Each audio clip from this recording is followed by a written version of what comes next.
প্ৰিয়া দত্ত। নমস্কাৰ। আজি আবৃত্তি কৰিব নেলোৱা কবিতাৰ শিৰোনাম গছ ভাল পোৱা ককাৰ ঘৰ। কবি ডক্টৰ ভৱেন্দ্ৰনাথ শইকীয়া। ভাল পালো ৰঘুনাথ তুমি মোক তেৰাৰ ৰভাখন দিবলৈকে আমলখি গছজোপা কিয়নো কাটিলা। আলহী অতিথি যাব ৰভা নাইকিয়া হ'ব।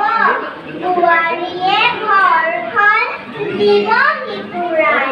পিছে কোৱাচোন ৰঘুনাথ আমলখি গছজোপা সহজতে পাবানে ঘূৰাই? দৰাটিক মাতাচোন এজোপা আশীৰ্বাদ দিওঁ আৰু যাওঁ।